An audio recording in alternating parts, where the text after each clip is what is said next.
ভোটারদেরকে মৃত বলে দেখানো হয়েছে। ভোট দিতে তারা পারেননি, তারা জীবিত রয়েছেন এবং তাদের সঙ্গে আমাদের প্রতিনিধি শুভজিৎ রয়েছেন, আর তাদের সঙ্গে রয়েছে নির্বাচন কমিশনের ভোটার আই কার্ড। তৎসত্ত্বেও তারা কি করে মৃত হলেন? শুভজিৎ, তুমি যেরকমটা বলছিলে। একেবারে দেখো, আমি তোমাকে যেমনটা বলছিলাম যে সোশ্যাল মিডিয়ায় আমরা সাধারণত ট্রোল দেখে থাকি, কিন্তু এক্ষেত্রে একেবারে বিষয়টি একেবারে উল্টো পথে হাঁটছে। তার কারণ এই মুহূর্তে আমার সঙ্গে যে চারজন দাঁড়িয়ে রয়েছেন সেই চারজন জীবিত অবস্থাতেই কিন্তু দাঁড়িয়ে রয়েছে দেবাশিস। সিএনএর ক্যামেরাতেও জীবিত অবস্থায় তাদেরকে দেখা যাচ্ছে, কিন্তু ভোটার তালিকা যে তালিকা ইতিমধ্যে প্রকাশ করা হয়েছে সেই ভোটার তালিকায় কার্যত প্রত্যেককেই চারজন যারা আমার সঙ্গে দাঁড়িয়ে রয়েছে তাদের চারজনকেই মৃত বলে ঘোষণা করা হয়েছে। আপনি যখন ভোট দিতে গেলেন কি জানানো হলো? বললো যে তোমাদের ডেথ সার্টিফিকেট হয়ে গেছে, মানে তোমার ডেট, এখানে ভোট হবে না। আপনারা মারা গিয়েছেন? হ্যাঁ, আমরা মারা গেছি, তাই তো এখানে সেই কারণে আপনাদেরকে ভোট দিতে দেওয়া যাবে না? দেওয়া যাবে না। তা আপনি বললেন না যে আমার ভোটার তালিকায় নাম রয়েছে, হাতে ভোটার কার্ড রয়েছে, আমি জীবিত অবস্থায় রয়েছি, তো কেন ভোট দিতে পারবো না? ওনারা বুঝতে পারে না, মানে বললো যে হবে না, এখানে ইস্যু হয়ে গেছে, হবে না ভোট। আপনি গেলেন, আপনাকে কি বললো? ও হবে না বললো। কেন, কারণটা কি? কারণ বলে মৃত বলে ঘোষণা করলো, এখানে ডিলিট দেখাচ্ছে। আপনাকে মৃত বলে ঘোষণা করেছে? হ্যাঁ। নির্বাচন কমিশন? না, কি জানি ওরা এখন কি হলো, এখন ভোট দিতে গেলাম সকালে, দিতে পারলাম না, তারপরে এটাই চলে আসলাম। তারপরে তো দেখতেছি যে যখন জিজ্ঞাসা করলেন যে আমি কেন ভোট দিতে পারবো না, তখন কি জানাচ্ছে? যে বলে এখানে তোমার নাম নেই, ডিলিট, মৃত বলে ঘোষণা হয়ে গেছে। মৃত বলে ঘোষণা হয়ে গিয়েছে? হ্যাঁ। অর্থাৎ বুঝতেই পারছো দেবাশিস, দুজনের একই বক্তব্য। কি বললো আপনি যখন গেলেন ভেতরে? আমরা যখন গিয়েছিলাম ভোট দিতে তখন বললো যে মৃত। তোমার আপনি মৃত? হ্যাঁ, আমি মৃত।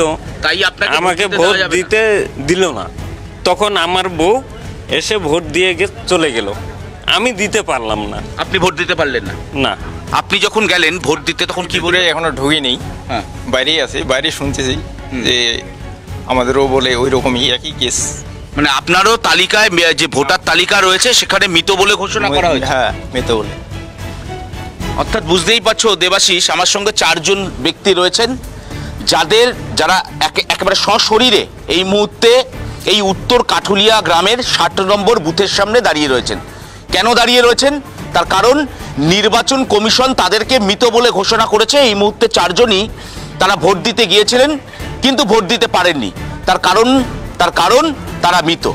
এই মুহূর্তে তারা একটাই কথা বলছেন যে তাদেরকে কেন ভোট দিতে দেওয়া হলো না বা কেন এই ধরনের ঘটনা ঘটলো, এই প্রশ্ন যেরকম তারা তুলছেন।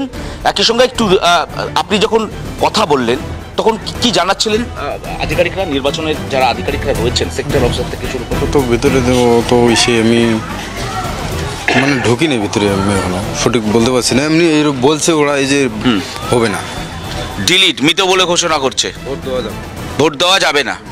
বুঝতেই পারছো দেবাশিস, তোমাকে একটু দেখানোর চেষ্টা করি। এই মুহূর্তে উত্তর যে কাঠুলিয়া গ্রাম, সেই উত্তর কাঠুলিয়া গ্রামের 60 নম্বর বুথ, সেই 60 নম্বর বুথে ইতিমধ্যে চারজন ভোটার তারা আসলেন, ভোট দিতে গেলেন, কিন্তু নির্বাচন কমিশনের পক্ষ থেকে কার্যত তাদেরকে মৃত বলে ঘোষণা করা হয়েছে, যে কারণে তারা এই মুহূর্তে ভোট দিতে পারছেন না।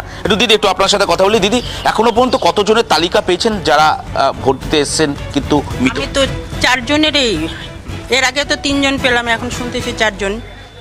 ভোট এখনো পর্যন্ত 4 জন, তাই তো? হ্যাঁ, তাই। মানে এরা তো জীবিত রয়েছে কিন্তু তাদের মৃত বলে ঘোষণা করা হয়েছে। সেটা আমি কি করে বলবো?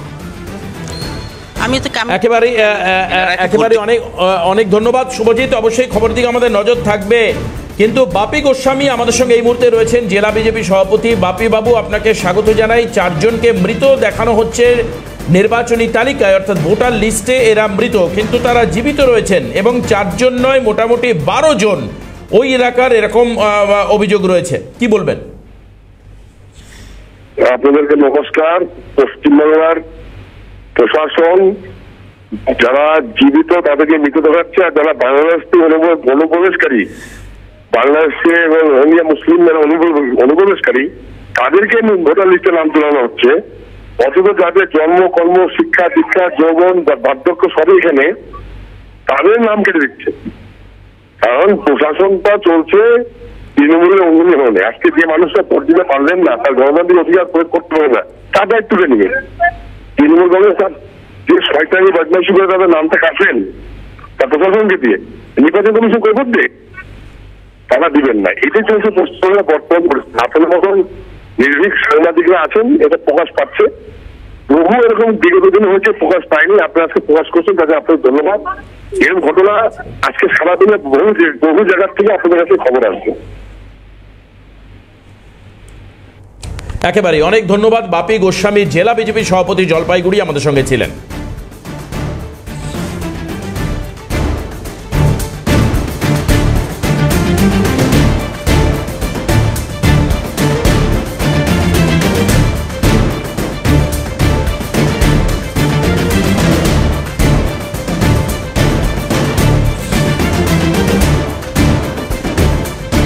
একেবারে আমরা দেখছিলাম সেই খবর, সেখানে আমরা দেখছিলাম যে 12 জন ভোটার তারা বলছেন যে তারা জীবিত অবস্থায় থাকা সত্ত্বেও ভোটার তালিকা তাদেরকে মৃত বলছেন। তারা হাঁটছেন, চলছেন, ফিরছেন, কথা বলছেন।